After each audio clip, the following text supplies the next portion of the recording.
But without further ado, let us welcome our panel for this evening. Brian, would you like to do the honors? I would love to. So we have a few people. I'm going to introduce them in order. We've got a few handheld mics. So first, we have Amber Hinds. Woo! Yes, give her a round of applause.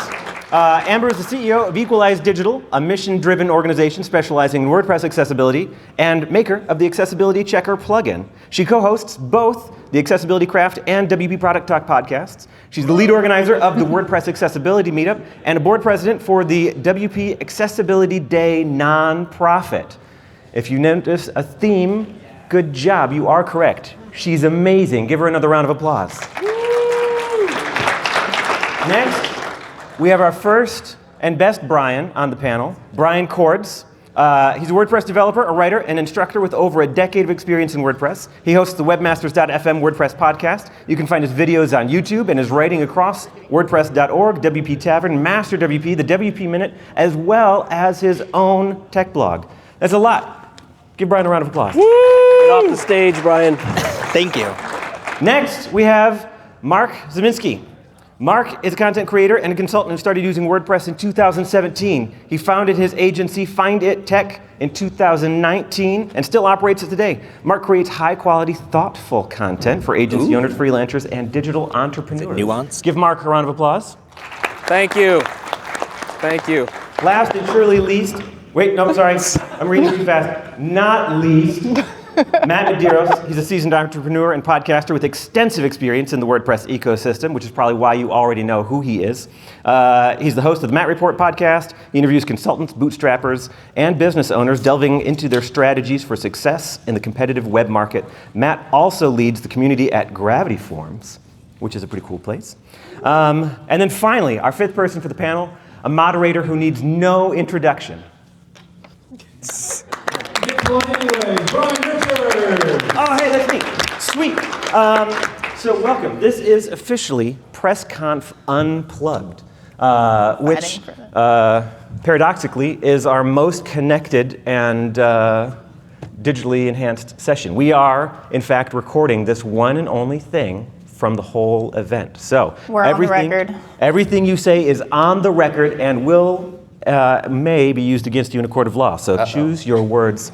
It's why we have Another tables. lawsuit. That's why I don't get a microphone. That's why you don't get a microphone. It's because you didn't hike up the mountain this morning. Yeah. That's why. Because you didn't invite me. So we're going to be talking about what happened and what transpired across PressConf, but also generally why anybody would waste any part of their life podcasting. I hope we get to uncover any part of that as part of this conversation. So first, to get this question out there, and I'm going to pontificate some more so you each have an appropriate amount of time to think about it. I want to know what were some of your most valuable takeaways from the event. We've had 2 days full of sessions. We had a reception party afterwards, lots of networking opportunities. We're going to have our after party after this, and still a VIP day, and lots of fun hanging out tomorrow. But I'm curious, what was your most valuable takeaway? So Amber, you get to go first. All right, so I think Remkes wins this one, and it was when he said that if I slacked you right now and said, do you have 15 minutes, you would say yes, you should do that for yourself, because I definitely am someone who very frequently feels like I don't have enough time. So that really hit home for me. That's a really good one. Mr. Coords, how about you? Yeah, I guess I'll pick the one thing I resonated the most, which was Miriam's presentation this morning. It was kind of wild to see somebody whose life is completely the opposite of mine in most ways, other than having a lot of kids. But there was a couple of just like key moments in it that were so universal, even though I've never been like an entrepreneur or gone through an acquisition or lived through a war. But these like really human moments throughout it. And so it was like the kind of reminder that I love talking all the business stuff and all that, everything else, but like the human aspect is kind of what sets this community apart, and it's good that was in the programming here. Yeah, I agree. The juxtaposition of all of her experiences all happening together was something else, and incredible to hear about and learn about. Mark, how about you?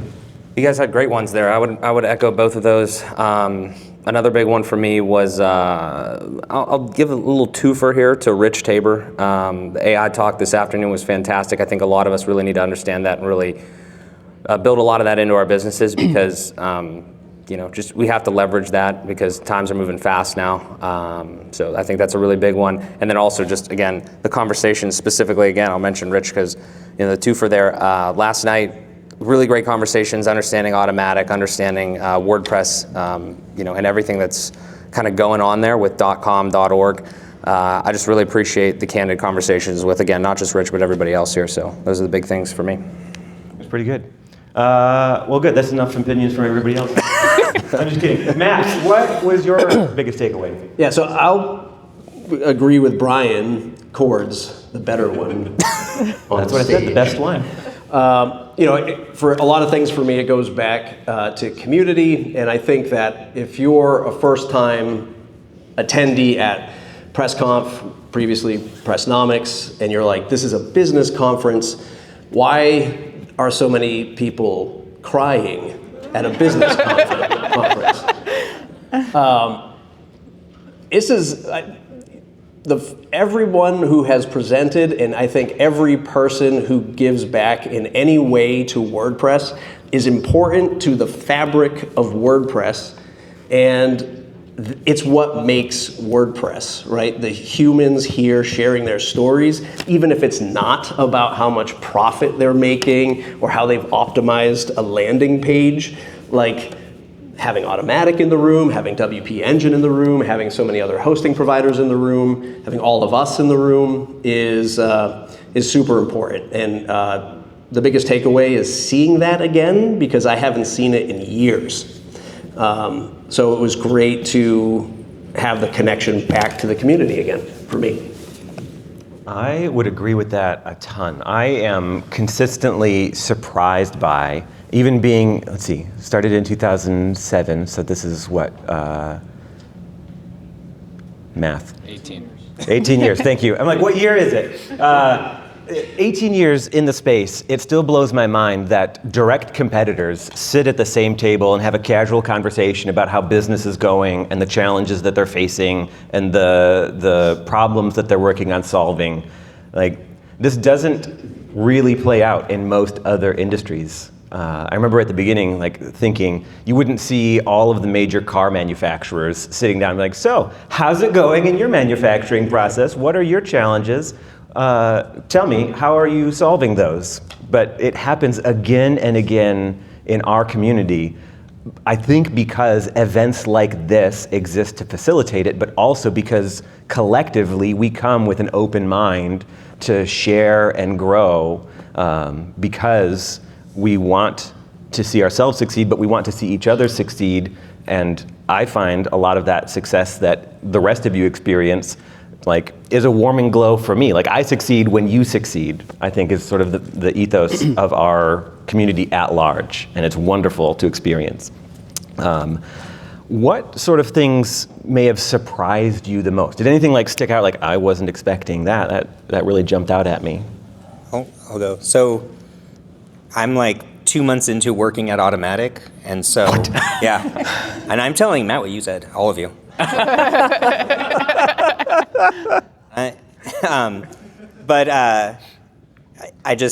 was a little bit nervous, not nervous, but I was curious to see what it would be like to come to an event that way versus just being a lone troublemaker. And so it was a bit of a surprise to get the opportunity for people to just give their transparent opinions and not hold back, and everybody just says how they feel, and it was surprising and refreshing. There were no walls or anything, It was just open dialogue and appreciated. Yeah, it's amazing what kind of barriers we can break down when our words are not being broadcast to the masses. This recording notwithstanding, I suppose. On second thought. Yeah, second thought. Yeah. Any other surprising moments that stood out? The no questions. Yeah, thank you, Matt, for championing. It was a surprise and not a surprise at the same time, but I thought it was a very, the surprising part was a strongly missed opportunity in my head. Yeah. Yeah, I had kind of hoped that Mary would stick around a little longer. I will cop to, so the no questions was a bit of a scheduling snafu on our part, not leaving enough space for that panel to have questions, and then very quickly ushering everybody out without saying like, wait, there's an opportunity to ask questions afterwards. But yeah, it was a much smaller window than we probably should have had that may have made a stronger statement than intended. Whoops. Matt, what would your question have been? My question would have been, why don't I hear community more in Mary's day-to-day role? I think she posted yesterday that she wanted to get more involved with the community.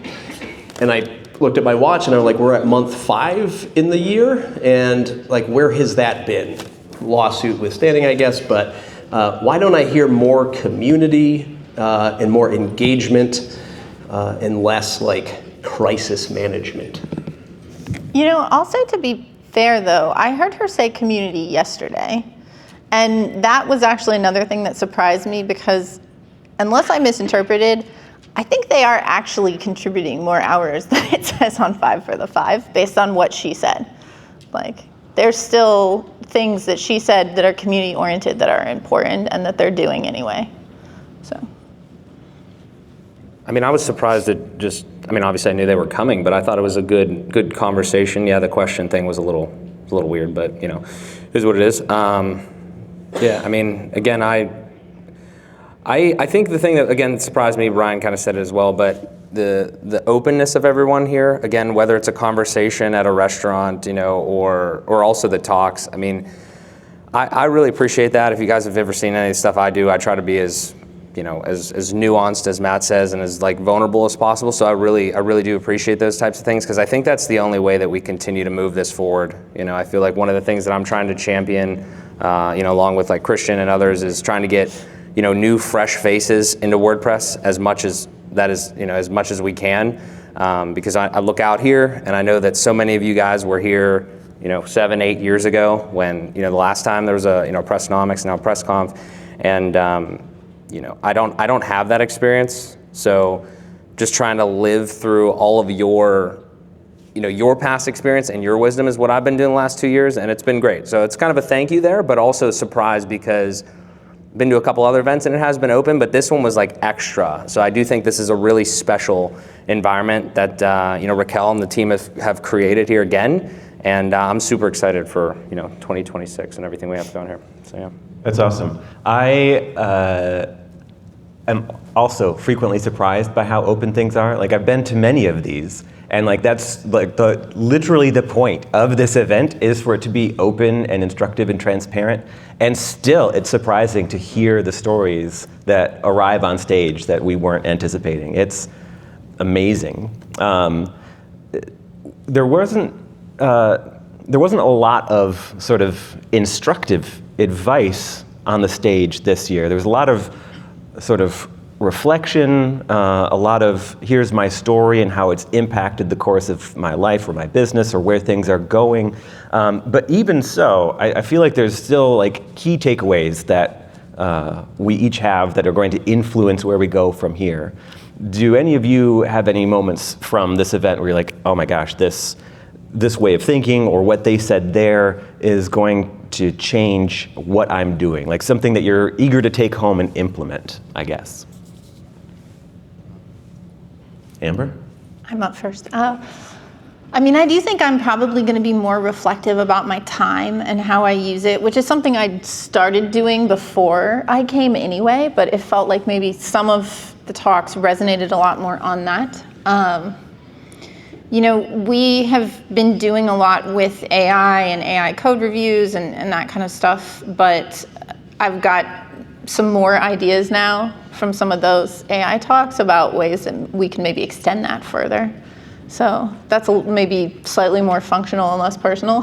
Yeah, no, this is really yeah. good. To that end, I just remembered Remkes mentioned the book Atomic Habits and 2 other books that jumped into my mind after that was for like time management and thinking about time and our finite existence was essentialism, the disciplined pursuit of less, and 4,000 weeks, time management for mortals. It's, both of them are really good for like framing like the importance of the now and the here and what I can do with what I have. So, here we go. I would say after watching a lot of the AI stuff, it made me feel like I should become an electrician or something. I'm done. Yeah. It definitely changed the game, I think, of it. Like, we're seeing it change the game and change the value. And I think Rich alluded to it a little bit in his talk, but it's where do we find meaning in the work that we do if all the skills that we spend our lifetime polishing are suddenly not there? But then you come here and, you know, there's conversations and there's friendships and there's relationships and there's that human element, and you kind of go like, oh, okay.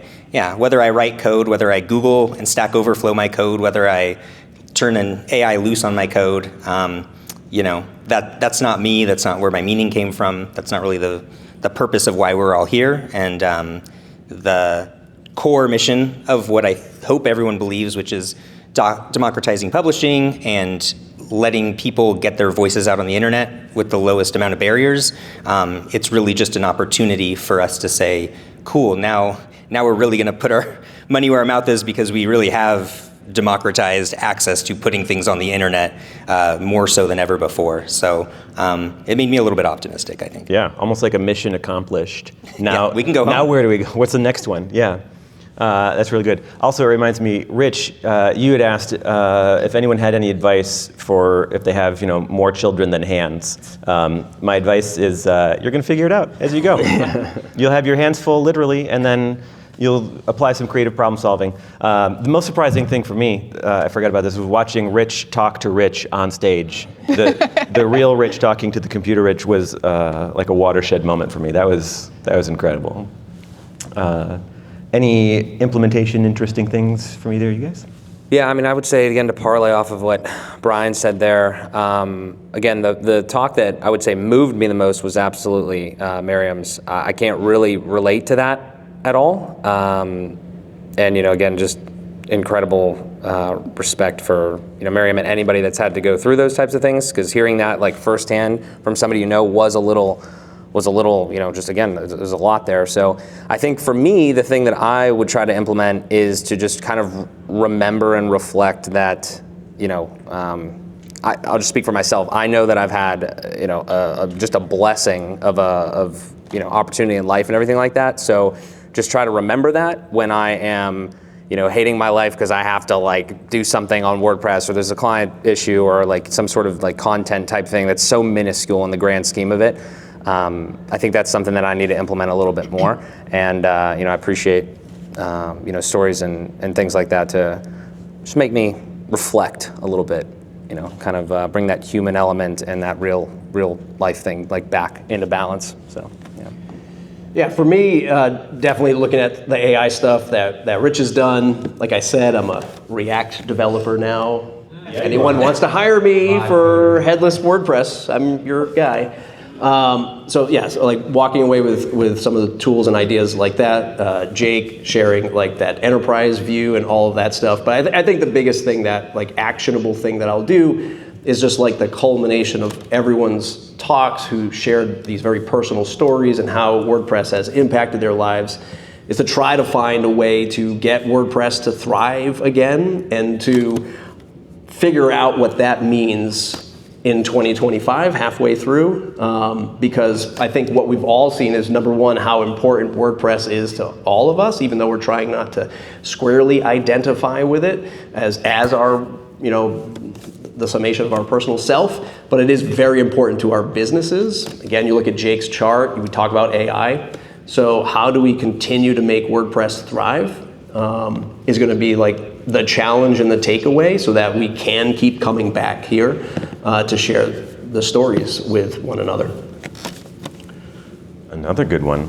Boy, you're all pretty smart. It's a good thing we put you on stage. last question in this sort of reflective but also looking forward moment here for the event. What advice do you have for the folks not in the room, right? The people who are watching this a year from now, our future attendees, next year's folks. What advice do you have for them? Or maybe people who are on the fence about attending? Yeah, no, just That's what he wants you to say. People who are on the fence about attending, people who have already made up their mind and want to come, what advice do you have? Well, I think what I would say to those people, I should find the camera to look at it. Where is it? Right there, right? What I would say to those people is, there's something really special about an event of this size, an event that is not a WordCamp, because WordCamps are phenomenal, but they are trying to be everything for a lot of different people, I think. This has the business focus, it has that entrepreneurial bent to it. And so I really think thinking about what your goals are for your career or your role, whether you are an entrepreneur or you're working in-house somewhere, and then seeing that can maybe help you align yourself with an event like this, because there's just so much more that you can get out of it when you think about that before you come. I was not going to come to this conference. That was not my plan. I had never gone to Pressnomics, but Raquel made me come because I told her I felt like, I don't think I'm allowed to be in that room. That's for the grown-ups, and I should be outside, playing in the sandbox. And so she, drove me here. But I will say that if you're on that fence, if you do have goals around WordPress and you want to get engaged and you want to be in the room and you don't want to sit in a Slack channel putting clown emojis on everything you see, and you want to actually engage, this is definitely the place to be, because people aren't here just to talk about things. Everybody here is doing very cool things, and so you can come if that's what you're interested in. Then you should be here. I like that. If you want to do cool things, this is the place to be. Yes. So just talking about cool things. Nice. And if you don't want to come, you could just send us money and sponsor, right? Yeah. So if you're listening to this and you go, oh my God, I don't really want to go, but we're doing like $10 million a year, carve out a few thousand, throw a logo up on the slide deck. Money works, yeah. I would say that, I was talking a little bit about like the headier topics there a second ago, and that's amazing. I think the big thing here for me is, I think I said it in the interview, pre-interview with Matt, is, and to echo the guys down here, you have to have your goals set, but you also have to be ambitious. If you're going to come into an environment like this where it's an intimate crowd, 150 so people, and all of the people that you see on X, that's the people in this room. They're the people on X, the people on Facebook groups, they're the people that have been in here for a while, and they know, I'm talking literally to you guys, but also to the people watching this, in between 25 and 26 here. You have to be ambitious and want to talk to these fine folks here that have experience in this area.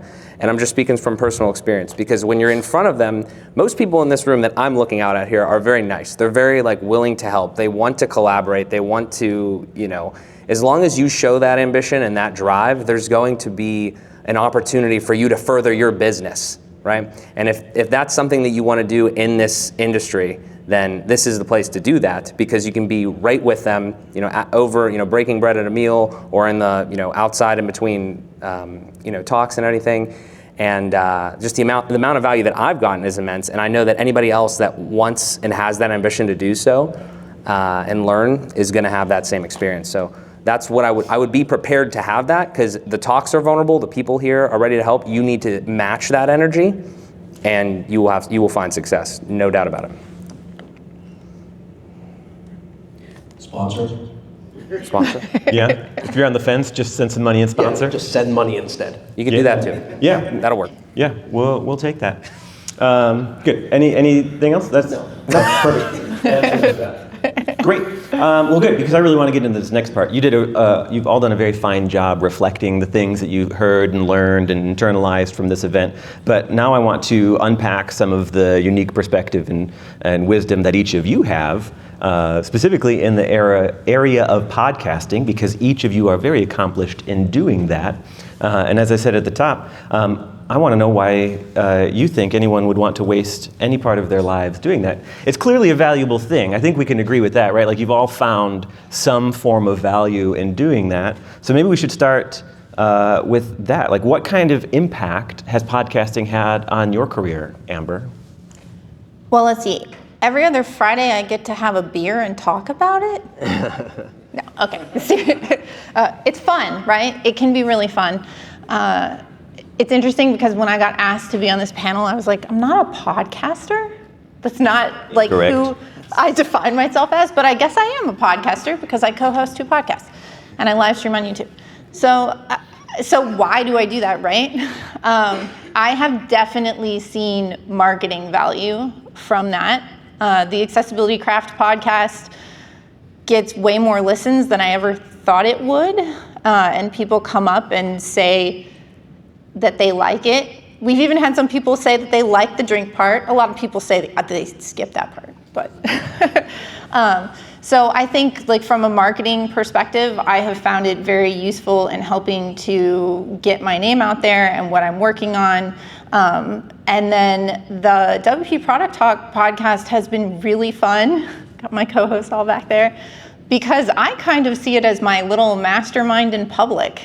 I leave those episodes having heard what our guests have to say or having heard what my co-host has to say, and I literally go to my partners and I'm like, hey, maybe we need to do this different thing on our website, or we need to do something different with our team, or whatever that might be. So I feel like there's a lot of value that your business can get, whether it is marketing or just learning from participating in podcasts, that is definitely worth the time and the effort. Really strong start. Mr. Coords, what's it done for you? I don't know that I would have ever self-identified as a podcaster. It's sort of like, I don't call myself a cobbler, but I wear shoes sometimes. Like, I don't. But This is the imposter syndrome side of the table. Have a podcast. I don't know that anybody's got Literally it. have a podcast. I host 2 podcasts. I've been on a lot of podcasts, but that's not it. Yeah. I will say the only reason I would do it, or have been doing it, is because I just wanted an excuse to talk to people, and it just added enough pressure that they would agree and calendar it, and it would happen. So then I could find people that I would want to talk to, but maybe not going to cross paths. We all live in different parts of the world. So there's no marketing intention. I really don't even care if anybody listens to it. It's more just for me to have the opportunity to do it. I wish that I could actually just finish recording and then not do any of the editing and just be done, but it would be rude to them. But I will say, I'm an You should avid... live stream it. Yeah. Turn it into a live stream. Definitely live stream. Live stream? Okay. Well, I will say, though, I listen to a lot of podcasts when I'm walking my dog, and I'll try to listen to a lot of community podcasts, and so it is really helpful to come here, and there's a lot of people, like I was talking to Remkes, and I'm like, I've listened to your voice, and now your face is making the voice, and it's kind of just... It's kind of wild. It's a fun way to stay in contact mentally with the ideas of, like, the ecosystem. There was, like, an interview with Jake Goldman that was super fascinating recently that I recommended. So I would say it's just nice because it's this little layer of ideas that are being shared in the community, and there's some wisdom out from the conversations, but you're not going to make a lot of money from it, I don't think. I mean, maybe you're not. Some people are. They're not on the stage, but... It could be true. I don't know if that's exactly true. All right. Well, I love all my sponsors. So do I.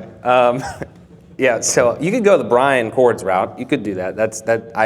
I actually, that resonates heavily with me, though, because I just started another content property podcast type thing. Even though I have to say, I guess I don't identify as a podcaster either. So maybe Matt will and be the only person on this panel that does. But yeah, what Brian said, I mean, I think that's super important. I don't think you can force this content thing, right? I know that people have been saying for years, like, start a YouTube channel, probably at you, or start a podcast or whatever. We're kind of telling you that now in a way, or discussing that, right? I personally don't think you should ever force that. I think it needs to kind of be something that you want to do. Like Brian was saying, like I kind of do as well. If you want to have conversations with people, if you're naturally curious and you want to, talk to other individuals in your industry or other clients potentially that you might have, people that you want to do business with, I think that would be a really good thing. I would personally advise you to not force it, because if you force it, people are going to know it's not going to be authentic, nobody's going to watch it, you're going to be upset. If you do like it, you will probably suck at first, but you will get better if you keep doing it and you actually want to do it. The only big advice that I would say, and I need to take this sometimes myself even because I'm not perfect, is if you do start it and you do actually want to monetize it or make it drive something, you have to have a goal. Do not don't grab everybody in this room and talk about WordPress and think that you're going to get clients directly from that, because you're probably not talking about the things that your clients want to know. You have to really understand the audience that you're trying to go for, whether that's your clients or that's your other peers that you could maybe consult with or something like that. Just really understand that fit of what you're talking about and who you're talking to. Don't be so concerned that you're not getting 1 million views at first. Just make sure that you're getting the right people. If one person comments and says that I am XYZ and I really appreciate that, just find more of those people, make content for that person, and eventually you will have an audience, and then it'll blossom from there. Just start refined like that, and then you can kind of expand from there.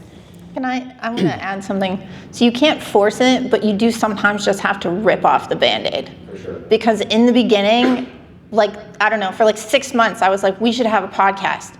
But it felt like we don't have time, or it's too much work, or we've never explored even how to record something or how to edit it or all that stuff. And finally what I did is I put something on the calendar and I was like, this is the day we're recording our first episode. and that really is what made us start. And now I'm like, wow, 3 years later, we're still recording.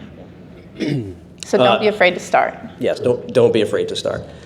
So another callback to Jake Goldman. When I started my business 2007, 2008-ish, I didn't really know there was a community, and I just saw, Jake growing at this insane trajectory compared to my agency. This is pre-Jake dropping the Ray-Bans on me in the back of an Uber saying he doesn't understand my sector of the business, but that's another story.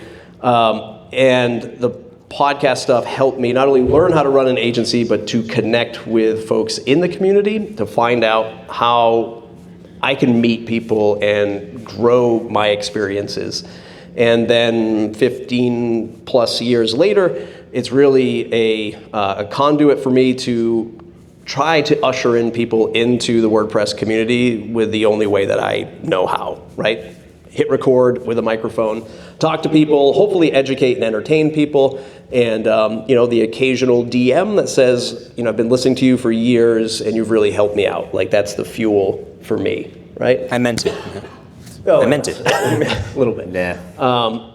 But also from another, point of view, it's also been sort of my biggest resume to connect with in times when I needed to shift careers and find a new job.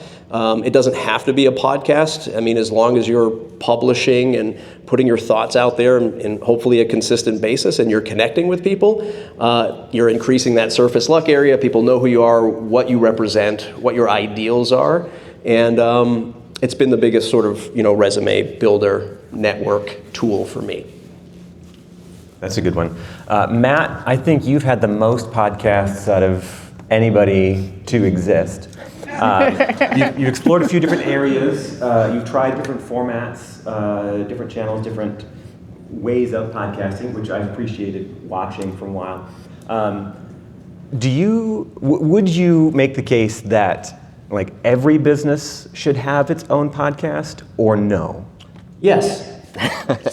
Every business should have its own podcast. I mean, every business should have its ideal channel of bringing out the human side, right? So that is my human side of the brand.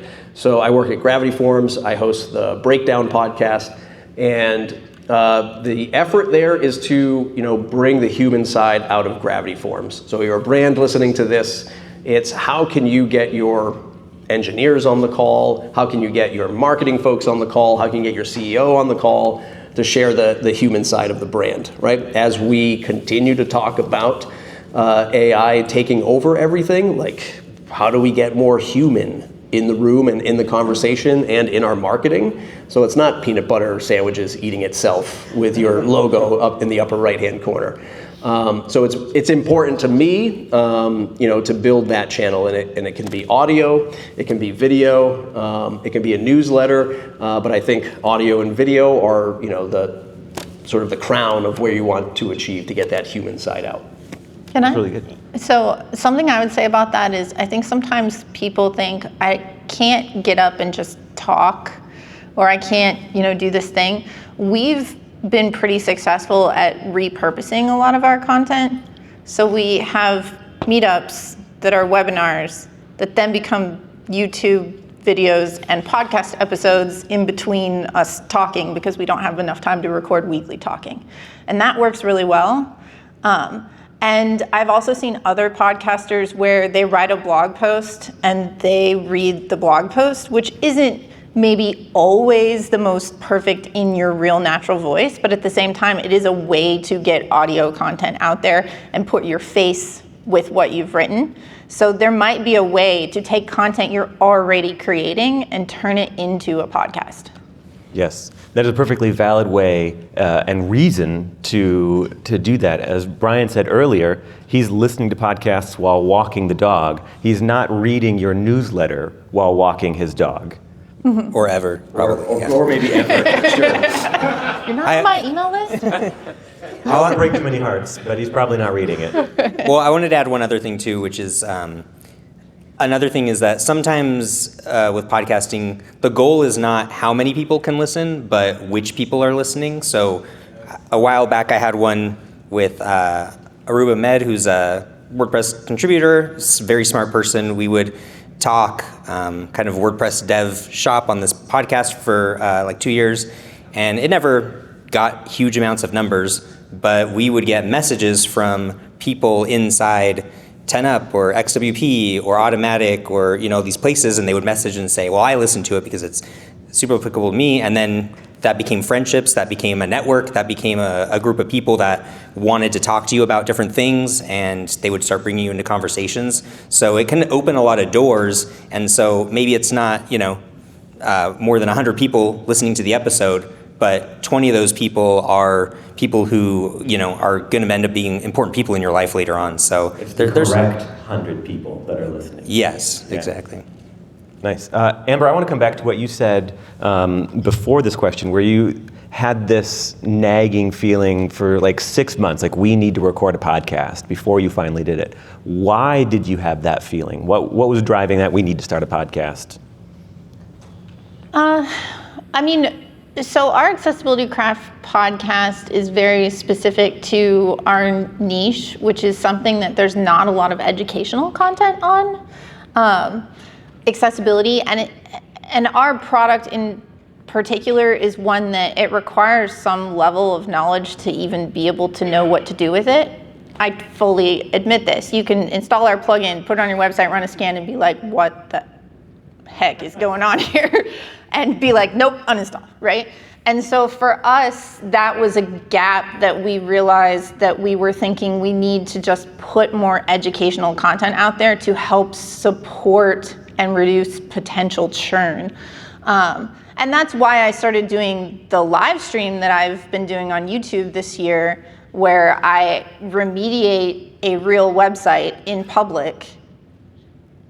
It allows me to show our product being used in a real world situation by someone who is not really a developer, me, right? So for us, it was really about, I knew we needed something to try and make what we were doing more approachable.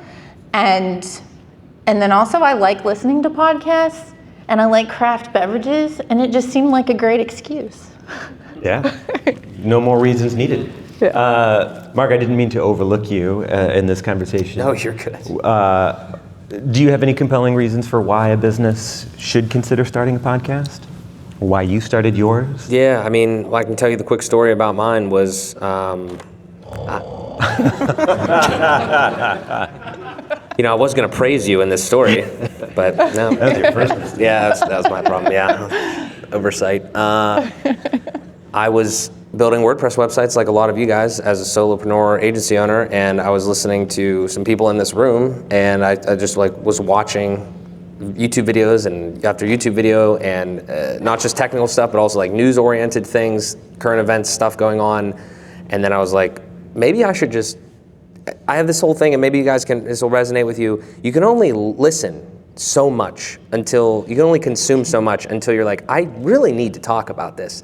And if I'm going to talk about it, why don't I just turn my camera on or speak into a microphone and just put it out there? I mean, it costs nothing, And that's kind of where I got to, and then I started making videos about how to do X, Y, Z and whatever, page builder or WordPress or whatever, and then occasionally a news story would pop up and be like, yep, I'm in this I'm watching this stuff. I have some thoughts. Let me do that. And then this podfather over here, the WordPress podfather, slid into my DMs one day. I wouldn't be here if he didn't. And he said, hey, you want to come on my show and talk about this stuff?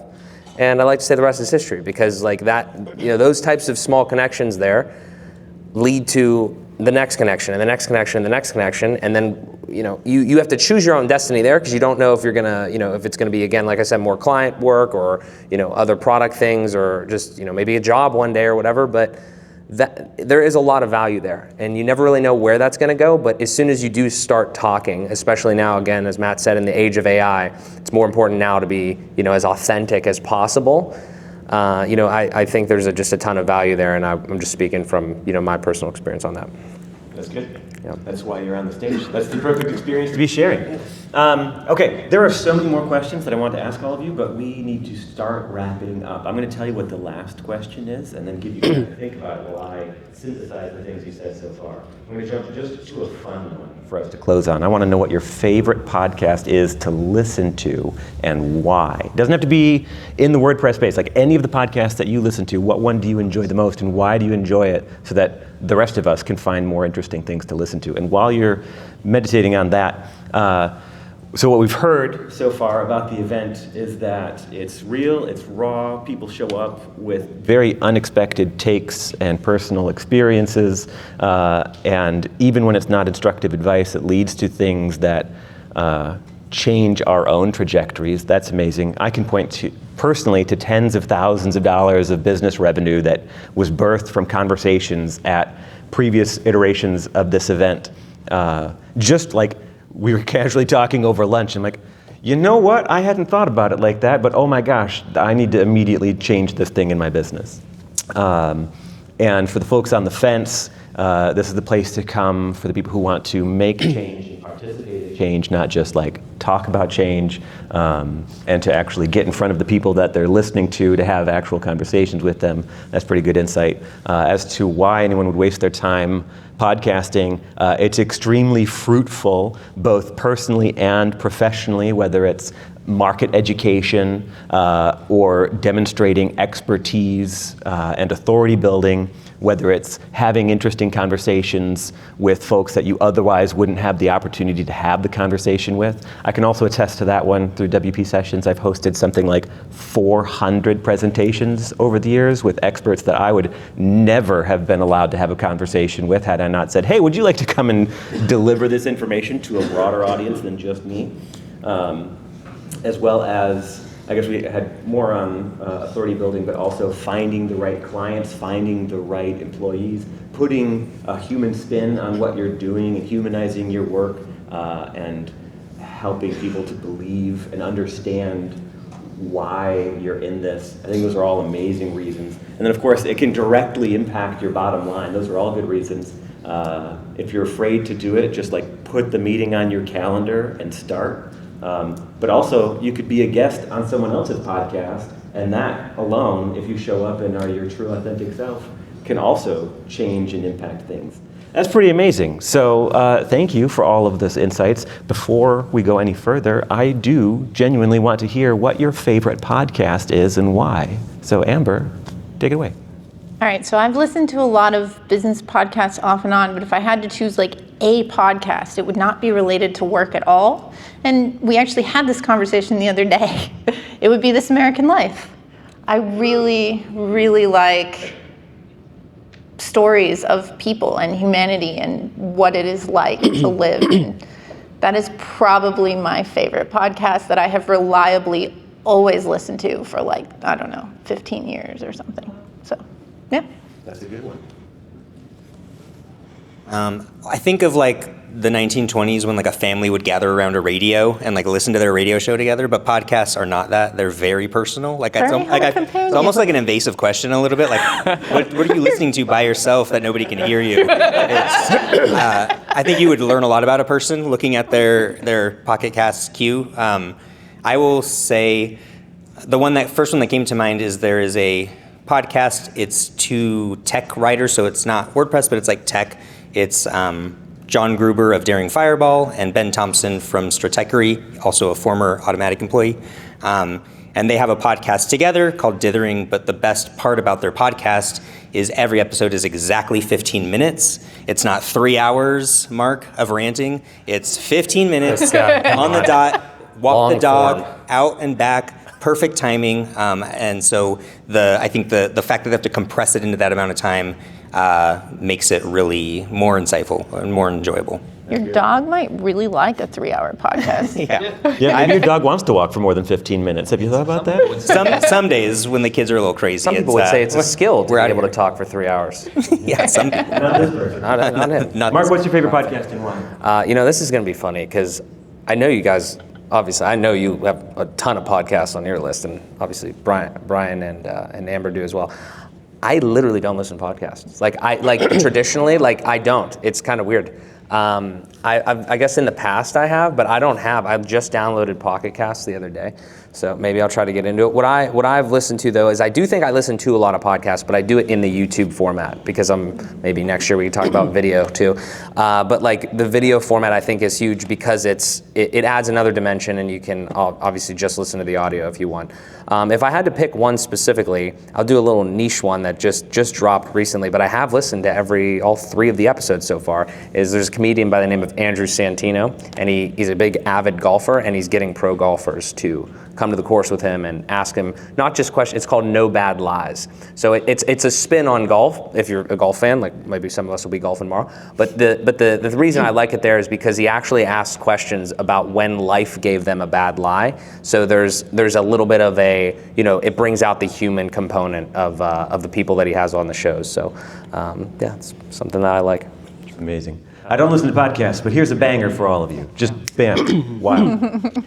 To no one's surprise, my favorite podcast is the WP Minute. Oh my God. If you haven't listened to it, I invite you to queue it up. Brian mentioned Matt Report, which I haven't done in about 4.5 years. Brian, you obviously don't listen to me anymore. I tried not to. But I do have an enjoyable podcast. The team from Noiser just launched the Titanic podcast.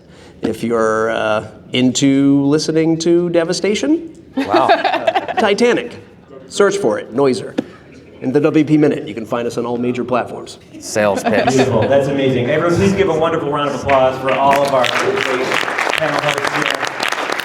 You've been amazing guests, and I appreciate you very much.